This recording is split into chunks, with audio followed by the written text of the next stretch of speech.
Hi friends, green കാർപ്പറ്റിന്റെ മറ്റൊരു എപ്പിസോഡിലേക്ക് ഏവർക്കും സ്വാഗതം. ഇന്ന് നമ്മൾ കണ്ണന്റെ വീട്ടിലാണ്. കണ്ണന്റെ വീട്ടിൽ വെച്ചാൽ കണ്ണൻ കഴിഞ്ഞൊരു നമ്മുടെ ലോക്ക്ഡൌൺ സ്റ്റാർട്ട് ചെയ്ത് തന്നോട്ട് ആളൊരു മത്സ്യകൃഷി സ്റ്റാർട്ട് ചെയ്തിട്ടുണ്ടായിരുന്നു.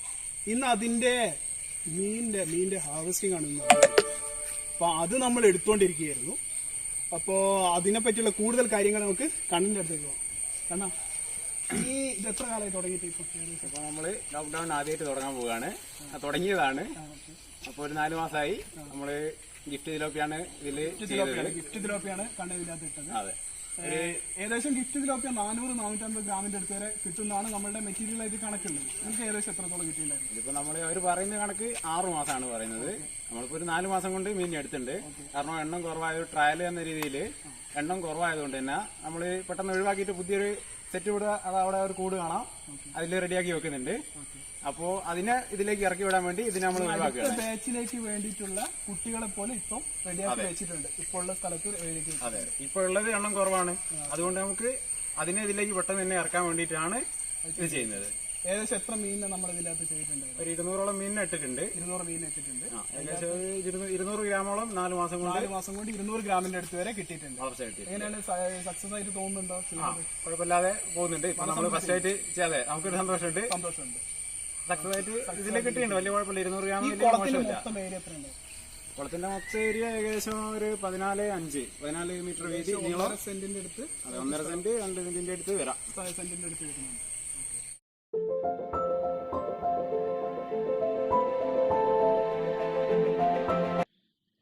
ജനറ്റിക്കലി ഇംപ്രൂവ്ഡ് ഫാമേഡ് തിലോപ്പിയ, ഇവയെയാണ് നമ്മൾ ഗിഫ്റ്റ് എന്ന ഓമന പേരിൽ വിളിക്കുന്നത്. ഏകദേശം 14 രാജ്യത്തോളം കൃഷി ചെയ്തു വരുന്ന ശുദ്ധജല മത്സ്യത്തിൽ പെടുന്നവയാണ് ഗിഫ്റ്റ്.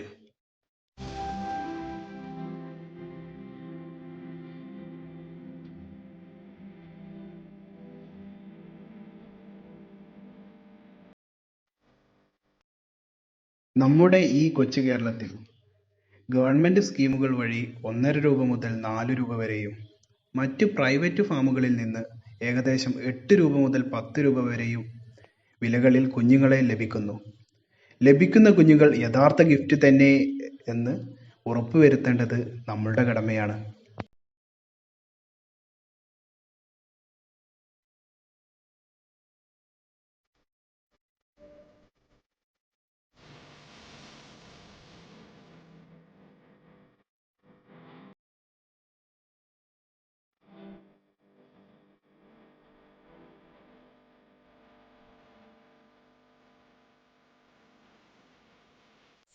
ഇതിന് വേണ്ട കോസ്റ്റ് എത്രയായിരിക്കും? കോസ്റ്റ് ഒരു JCB വെച്ച് ഇതൊന്ന് കുളം നിർമ്മിച്ചു. അതിനൊരു ഏകദേശം ഒരു 4000 ആ റേഞ്ച് വന്നു. ഇത് ചെയ്തത് മാർച്ചിലെ നമ്മുടെ ലോക്ക്ഡൌൺ സ്റ്റാർട്ട് എന്ന് പറയുന്നത് മാർച്ച് ടൈമിലായിരുന്നു. അപ്പം വെച്ചാൽ ഇതിന്റെ അകത്ത് ഏകദേശം 1 മീറ്ററിന്റെ മേലെ വെള്ളം ഉണ്ടായിരുന്നു അല്ലെ? ചെയ്യുന്ന സമയത്ത് ഉണ്ടായിരുന്നു. അതെ, ഫുൾ ടൈം വെള്ളമുണ്ട്. ഇതൊരു നാച്ചുറൽ പോണ്ടിന്റെ ഇതിന്റെ അകത്ത് നമ്മൾ ക്രിയേറ്റ് ചെയ്തെടുത്താണ്. അതാണ് ഈ കുളത്തിന്റെ ഒരു സക്സസ് എന്ന് പറയുന്നത്.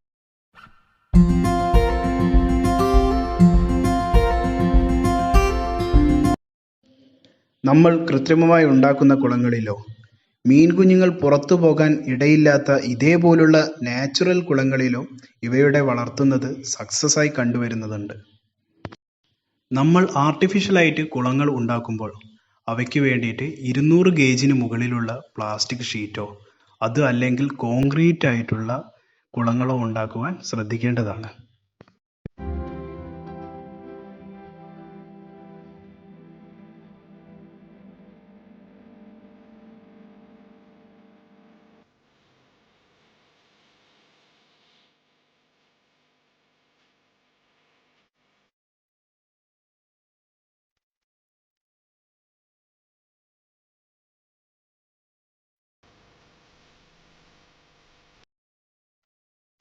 ഇതേപോലെ വ്യാവസായികാടിസ്ഥാനത്തിൽ മീൻ വളർത്തൽ തുടങ്ങുമ്പോൾ അതിനെ സംരക്ഷിക്കേണ്ടത് അത്യാവശ്യമാണ്.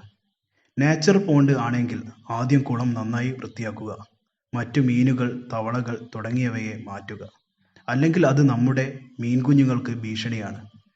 തുടർന്ന് കിൻഫിഷർ അഥവാ മീൻകൊത്തി, നീർക്കാക്ക തുടങ്ങിയവരിൽ നിന്ന് നമ്മുടെ മീൻകുഞ്ഞുങ്ങളെ സംരക്ഷിക്കുന്നതിന് വലയിടുക. തുടർന്ന് കുളത്തിനു ചുറ്റും ഇതേപോലെ ഫെൻസിങ് അഥവാ വേലി നൽകുന്നത് അഭികാമ്യമാവും.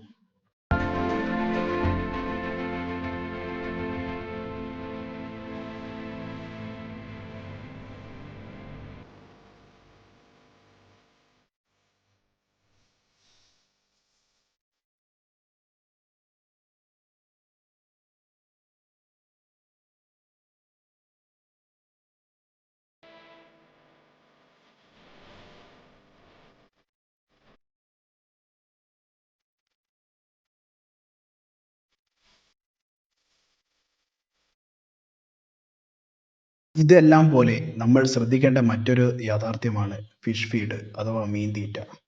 ഇത് മത്സ്യത്തിൻ്റെ വളർച്ചയ്ക്ക് അനുസൃതമായി നൽകാൻ ശ്രമിക്കേണ്ടതാണ്. സാധാരണയായി 1.5 mm സൈസ് തൊട്ട് 6 mm സൈസ് വരെ ഉള്ള തീറ്റകൾ യൂസ് ചെയ്തു വരുന്നുണ്ട്. തീറ്റയുടെ കൃത്യതയും മാനേജ്മെൻറ്റും കൃഷിയുടെ മറ്റൊരു കീ പോയിൻ്റാണ്.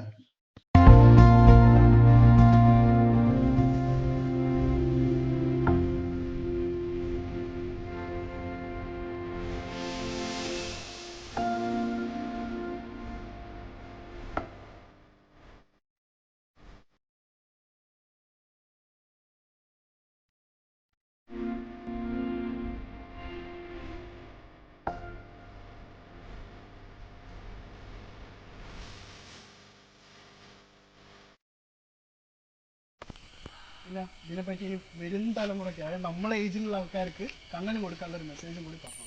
അതായത് നമ്മളിപ്പോൾ തുടങ്ങിയിട്ടേ ഉള്ളൂ, വലിയൊരു കുഴപ്പമില്ലാതെ പോകുന്നുണ്ട്.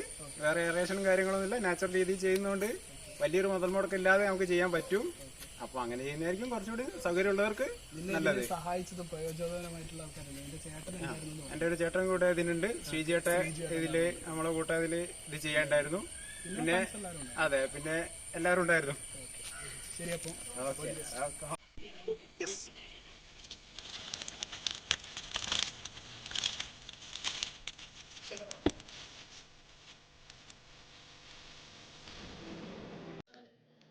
കാലത്തിന് അനുസൃതമായി കൃഷി പാരമ്പര്യത്തിനെ കൈവിടാതെ വരുന്ന ഇതേപോലുള്ള യുവകർഷക കൂട്ടായ്മയാണ് ഇനിയുള്ള നാളുകളുടെ പ്രതീക്ഷ എന്ന് ഓർമ്മിപ്പിച്ചുകൊണ്ട് ഈ ഒരു എപ്പിസോഡ് ഇവിടെ ഉപസംഹരിക്കട്ടെ.